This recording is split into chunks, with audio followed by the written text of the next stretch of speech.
gosh, you guys always come on to me when I'm reading. Sorry, I'm reading a story about a woman with no arms, no legs, and she attempted to swim the English Channel. It wasn't a very long book. She drowned immediately. But that's enough about my book. But anyway, boy, what happened last week, huh? What happened last week? Seriously though, what happened last week? I kind of blacked out. There's a lot of ecstasy.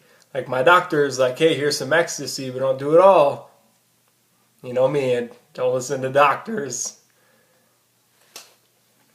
I'm not going to say he was right or wrong, but I'm not going to say he was wrong. So,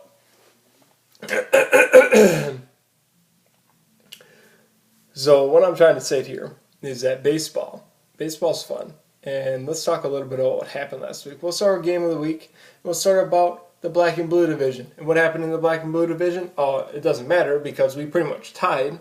And then fucking Seguin was out throwing rotten tomatoes at homeless people, acting like he's better than them because he's not. I'm saying like dolphin, homeless person, Seguin. And I'm going like this because we're not 100% sure where he's at. You know what I'm saying? Could be there. Tim. Anyway. Tim and I had a battle. We had a battle of ages. Tim had phenomenal pitching, which this isn't even his best pitching week, which is crazy to think. And I had great batting. But here's a fun fact. Tim has 0 saves on the year. What does that say about our relief pitchers? It means that they're not relevant. And what's that say about our league? It means our league's not that well-rounded. And I don't know about you guys, but I want to be in a well-rounded league. Maybe something we have to bring up at the end of the year. How do we make relief pitchers more relevant?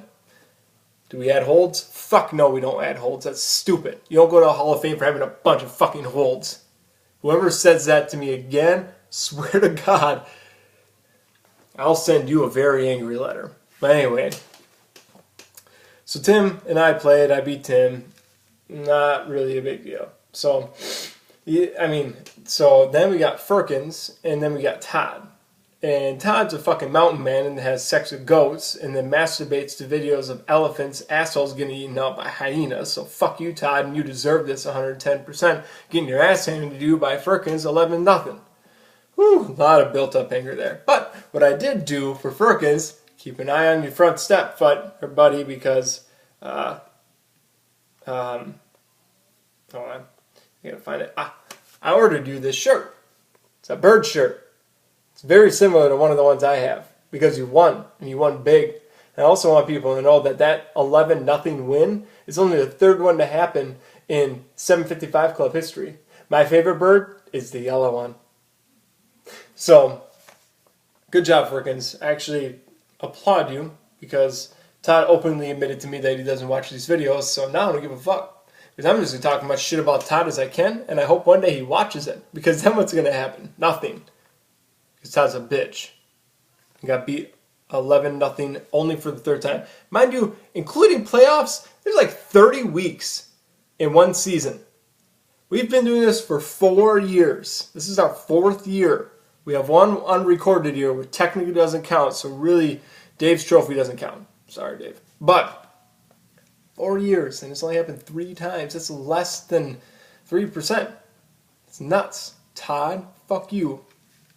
Anyway, then we got Caleb and Chad, and I guess, what can you say about Caleb and Chad? The other day, Caleb texted me, so I was sitting there asking Caleb about some good hints and tips about some dry tuggers, you know what I'm saying? Like, who doesn't like having a dry tugger? I love them. Love them. Chad, well, maybe Chad. Chad might, maybe, but anyway, Caleb texts me, he says, Adam, I'll only give dry hand jobs to myself. And my friends. And my friends' friends. But that's it. I was like, wow. Statement. I don't even know if I should have been offended or not really sure, honestly. But anyway, so if you want to look a good tugger, I mean, there's a couple people that told me that Caleb gives good tuggers. There's Melissa Abbott, Kelsey Olsen, Jimmy Fitzpatrick. All of them were like, Caleb gives great tuggers. And I'm like, maybe you should check it out.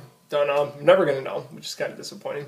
So anyway, Caleb beat Chad, which, how big of a feat is that? It's no different than beating Hillary Clinton in an election race, which Bernie Sanders couldn't do. Fucking dirtbag. Seriously, Hillary Clinton. And we'll leave that one there.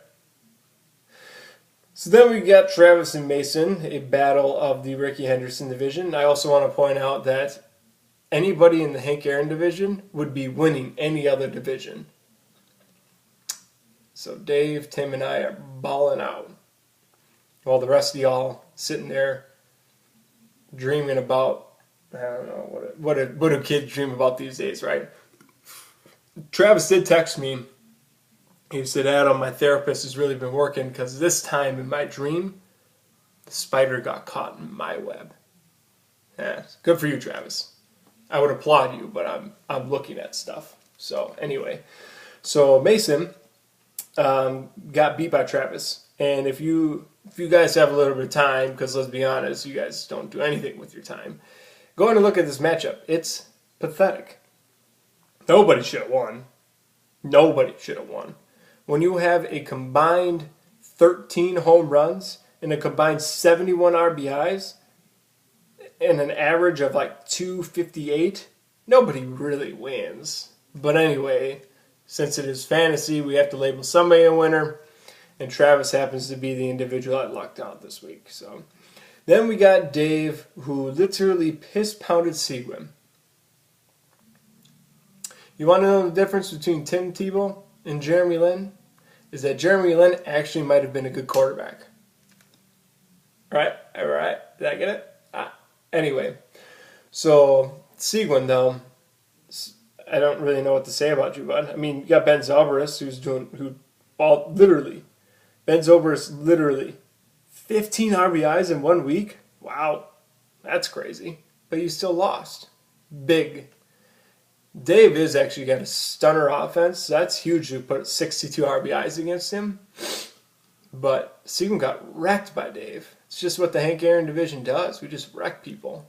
All that's going to happen is we're all going to beat the hell out of each other. One team's going to come out of there, and then we're going to get beat in the playoffs. Always what happens. Dave won the first year, and then we haven't been even close since. So, what do we got going on this week? Sandy's scoreboard.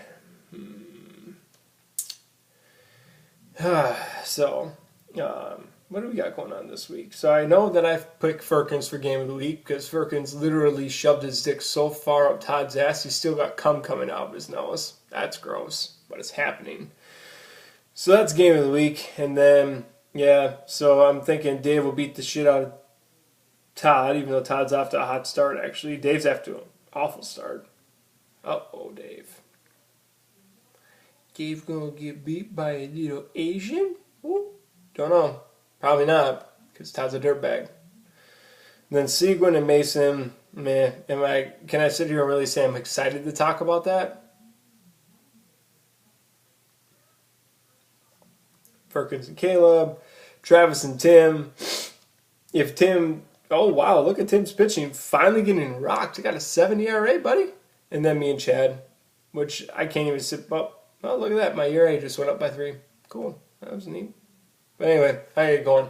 Don't know if I'm going to be able to make a video next week. I got a work conference to go to, so don't know. But good luck. I don't mean that really. I hope all of you die in a horrible plane accident because you're terrorists.